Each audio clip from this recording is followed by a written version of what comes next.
Welcome to Miss Kali Vlog. Samahan niyo po akong pakinggan ang istoryang ibabahagi ko sa inyo.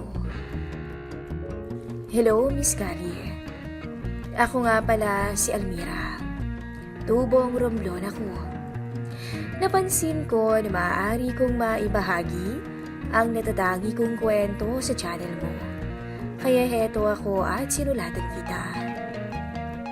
Nangyari ang ikukwento kong to noong panahon na ako ay bago-bago lamang na may asawa. Sa edad na 16, nabuntis na ako dahil sa katikasan ng aking ulo. Sinuway ko ang mga magulang ko. Nakipagnobyo ako, nagbisyo at nagsugal. Nang makilala ko ang mister ko na si Gael, nag-stay ako sa kanya. Dahil mahal na mahal ko siya. Noong unang mga buwan ng pagsasama namin, masaya pa kami. Madalas ang aming paglalambingan. Sa pera naman, kahit kakarampot ang kinikita niya bilang driver ng jeep, umaayon pa rin sa amin ang lahat. Nakakapag-breastfeed din kasi ako noon sa baby, kaya tipid kami sa gatas ng anak namin. Nang mag-edad na 6 na buwan ang baby namin, naswertihan ni Gael na makapasok bilang private driver sa mayamang pamilya sa amin sa Romblon. Mas mataas ang kita at may siguradong sahod. Nakilala ko ang mga amo ni Gael nang minsang dalhan ko siya ng pagkain. Kaka-text lang niya sa akin na naroon siya, pero ang sinakong mister wala naman. Nautusan ko lang sandali si Gael. Pasensya ka na, kung alam ko lang nadadalan mo siya ng pagkain, hindi ko na muna sana inutusan. Hinging pa umanihin sa akin ng boss ni Gael. May edad na si Sir Chito, pero mukhang palaban pa rin sa kama. Matikas, matangkad, at mabango siya, Miss Kali. Napansin ko ang mga yan dahil kung makatingin naman kasi siya sa akin nung una pa lang namin na magkakilala, ay tila natakam na siya agad sa akin. Sa totoo lang kasi, maganda naman ako. Marami nga ang nagsasabi na bakit si Gael ang ginusto ko. Na marami pa nga raw iba dyan. Paano kasi? Kilalang maloko at bolero din si Gael. Pero umaasa naman ako na nagbago na siya. Dahil sa nagmamahalin kami at para na rin sa anak namin. Ayos lang po, hindi niya naman din alam na darating ako. Pagsisinungaling ko na lang kay Sir Chito. Tara, gusto mo bang sa loob na hintayin si Gael? Tanghaling tapat, tamang-tama at baka gusto mong uminom muna ng juice. Inayos ko ang isuot kong bestida bago ako sumagot. Huli kasing napunta sa katawan ko ang tingin ni Sir Chito. Hindi na ho. Dito na lang ako maghihintay. Ayos lang po. Hindi naman ako nauuhaw eh. Munti ko na ngang sabihin na baka siya ang nauuhaw sa akin. Sa pagkakaalam ko, byudo siya. Nagkasakit daw ang asawa. Sabi pa ng mister ko, may anak daw si Sir Chito. Magandang lalaki na binata. Halos kaidaran lang daw namin. Ikaw naman ginagamitan mo pa ako ng po at opo. Hindi naman halata na may edad na ako Pagbibiro pa ni Sir Chito. Nakita mo na lang din ako sa baduy niyang Joe. Wala Boss ito ng mister ko. Kaya dapat lang nasakyan ko. Dad, nagka-problema. Sabay kaming lumingon ni Sir Chito. Nakita ko ang binata na tumawag ng dad sa boss ng mister ko. Oh, ano na naman ang problema, Carlo? Tanong ni Sir Chito sa anak. Yung sasakyan kasi, nabangga ni Gael. Kahit nagkukwento si Carlo at mataman din naman ako nakatingin sa kanya at nakikinig, napansin ko ang kakaibang pagsulyap ng mga mata ni Carlo sa kabuuan ng muka at katawan ko. Kinabahan ako sa naganap. Siyempre, nadisgrasya ang mister ko. Kahit hindi kami kasal, mister ko siya at tinuturing ko siyang asawa. Tatlo kaming nagpunta sa ospital. Napakasaklap lang ng mga pangyayari. Dahil sa aksidente, nabinsala ang paa ni Gael. Ilang buwan niyang kailangan na magbakal sa mga binti. E di hindi siya makakapag-drive para kay Sir Chito. Ang sabi ni Carlo, pinadrive daw niya kay Gael ang sasakyan kasi nagkita sila sa kabilang barangay. Nautusan nga raw si Gael ng tagay nito, kaya sinabay na niya. Hanggang sa nabangga raw ng mister ko ang sasakyan sa unahan nila. Hindi na ako nagtaka kung bakit walang pinsala si Carlo. Sigurado ako, iniwas ni Gael kay Carlo ang impact ng pagkakabangga ng sasakyan. Yun din kasi ang nagiging problema namin ng mister ko. Napakahusay niya sa ibang tao. Sa bagay, kaya sa nga naman masisi siya ni Sir Chito. Dahil sa nangyari, tinulungan kami ng boss ni Gael. Sapat at minsan ay sobra. Mabait sila. Kaso, ang pangyayari din na yun ang nagbigay ng sakit ng ulo sa akin. Dumating kasi si Gael sa punto na stress sa sinapit. Niloko niya rin ako sa pag-inom ng gamot, kaya nagkaroon siya ng komplikasyon. Imbis na mapapadali ang paggaling, lalo pang nagtagal. Hirap din ako kasi may baby na inaasikaso. Minsan nakakahiyaan kong mag-update kay Sir Chito patungkol sa bigay na tulong pinansyal. Inutil na ako, Almira. Pwede mo na akong iwan. Wala na akong silbi. Yun ang palaging sinasabi ni Gael. Ano ka ba? Pinalalala mo lang yung problema eh. Sinabi ko naman sa'yo, magpasalamat tayo at may tumutulong sa atin. Pero anong ginagawa mo? Hindi mo iniinom ang mga gamot. Sinabi ng doktor kung sakali, kung gusto natin ang mas mabilis na paggaling mo, dapat ka raw maoperahan. Imbis na kumalma, lalo lang nagwala si Gael. Nakapagod. Ang alam ko mahal ko siya pero parang gusto ko na siyang sukuan. Hindi naman kasi niya kayang tulungan ang sarili niya. Yun na rin ang mga panahon na napatunayan ko sa kanya na sa ganoong pagkakataon, kami lang din dalawa ang mahalagang magtulungan. Dahil hindi siya nilingunin man lang ng mga kamag-anak na tinutulungan niya noon. Ay, may tukapak na naman ang ama mo. Pagkausap ko sa baby namin habang pinapagatas. Narinig ko ang lahat, Almira. Nandilat ang mga mata ko. Nagulat ako at naroon na pala si Sir Chito. Hindi ko man lang namalayan. At dahil kay baby, nakataas ang manipis na t-shirt na suot ko ng oras na yun. Dumiretso ang tingin niya sa kalusugan ng harapan ko.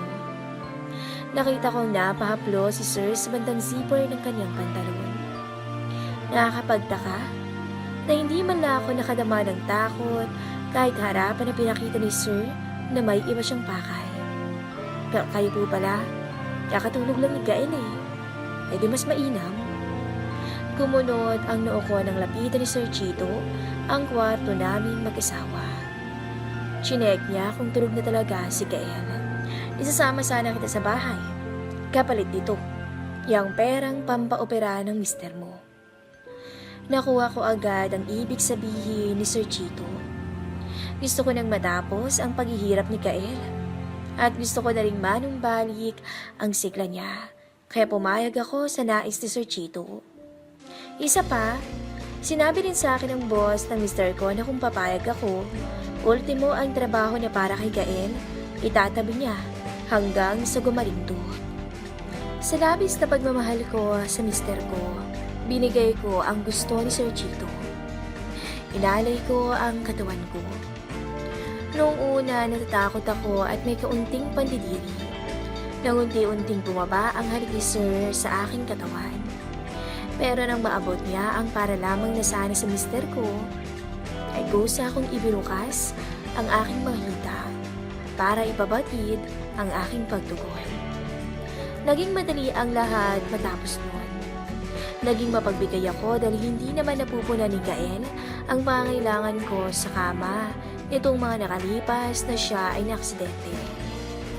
Kakaiba pala ang isang byudo ni Scully. Mas agresibo at mas mahusay. Idagdag pa ang kanyang bigote, kaya nakuha niya agad ang kilitibo. Pikit mata akong nakasabunot sa kanya, at tila walang balak si Sir Chito na pagsawaan ako. Pero nabigla ako nang biglang dumating ang anak niyang si Carlo. Mas bata si Carlo kaya mas matindi. Inunahan ang tatay niya. Pero imbis na magalit si Sir Chito, parang proud pa nga siya sa ginawang pagtulak ng anak sa kanya. Sa puntong yun, ang mas nakinabang sa akin ay si Carlo. Maya-maya, naramdaman ko naman na si Sir Chito ang muling sumamba sa kama. Halos magdinihiryo ako nang tuluyan ang umuga ang matibay na kama kasama ang dalawang amo ng aking mister. Wala na akong nagawa pa sa oras na yun. Pumikit na lang ako at kusang tumugon sa kagustuhan nila. Halinhinan akong pinagsawaan ng dalawa. Halos mapayak ako sa aking naging desisyon. Pero sa kabila ng katotohanan na tila binenta ang sarili ko sa kanila, sa huli, napagtanto kong nagustuhan ko rin ang pag-alipin nila sa akin. Naging musika sa pandinig ko ang nakakaloko nilang tawa. Hindi nila ako pinatulog ng gabing yun, Miss Callie. Kakaibang kaligayahan din ang natamasa ko, kaya't labis ko yung pinagtatakahan. Kinaumagahan, inamin sa akin ni Sir Chito at Carlo na sobrang kursunado nila ako noon pa man. Hindi pa man daw nila ako nakikita. Nakukwento na raw ako ng mister ko sa kanila. Partikular, ang mga kaya kong gawin sa papag. Madaldal kasi talaga si Gael kapag nalalasing. Inamin din ng dalawang amo ni Gael na may hinalo sila sa inumin na binigay nila sa akin noong gabi na yun. Kung kaya't para akong nawala sa aking sarili. Nagalit ako pero hindi ako nakapagsalita o nanumbat man lang. Kinuha ko sa kanila ang dapat kong kunin, ang pampaopera ni Gael at sustento namin hanggat hindi pa nakakalakad ang mister ko. Pag-uwi ng bahay, dinatnan ko ang mag-ama ko, himbing na natutulog sa kama namin. Umiyak ako nang umiyak kay Gael hanggang sa magising siya at inamin ko ang lahat.